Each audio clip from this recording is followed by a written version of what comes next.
I have been practicing cardiac surgery for the past around 32, 33 years. I had about a stint in New Zealand, Australia, and Middle East for some time. And I'm back in India, and for the last 12 years, I'm practicing in Nagpur. This lady, which I'm going to talk to you about, came to me about 5 years ago with moderate to severe mitral stenosis. But her chamber sizes and other things were pretty okay. So we just kept on following her. And I must say, lucky for her that we followed her almost for 5 years. About 3 months ago, she came to me with complaints of paroxysmal nocturnal dyspnea. That time, we saw that she had an optimized treatment for the mitral stenosis, and we realized that now she's a candidate for mitral valve replacement. We counseled the family, and she was, I think, 62 years of age. We got her dentition cleared. She was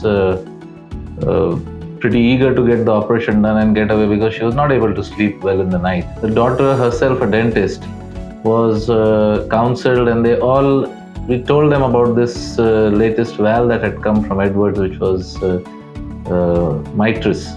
They were told about the various aspects of the valve and why it is good. They agreed, and there was a bit of concern about the cost, which the company did help her out for this particular case. We went ahead with the replacement of the valve.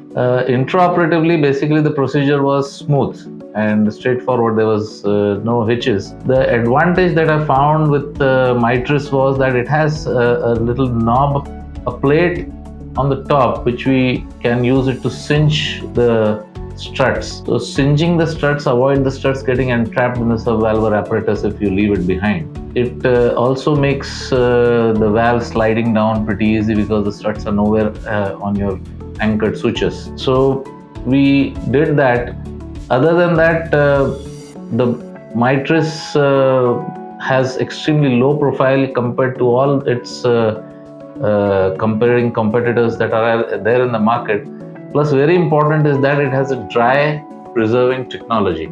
This dry preserving technology gives two advantages. One, that in OT the rinsing time is taken out of the equation, and the second advantage is that it can be it has the Resilia technology that has been put into that leaflets.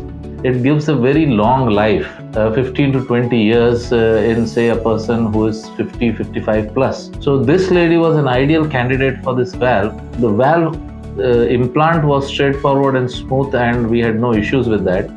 Post-operatively T that we did showed an excellently placed valve. Hardly there was any profile. The struts were not jumping into the LV. They were not sort of crowding onto the subvalvular apparatus.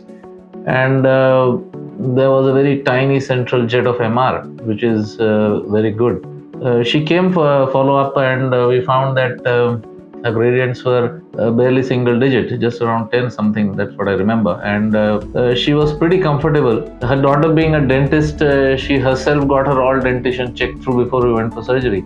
So there's no worries about a prolonged anticoagulation. The good news was that she was in sinus rhythm. Over all these years, she maintained her sinus rhythm, so even that was a plus point to give her this bioprosthetic valve. That's how I find that the choice of we took after combined decision probably was very good for this lady, and if she probably clears 20 years, then probably it's at the end, it's a one-time operation for her.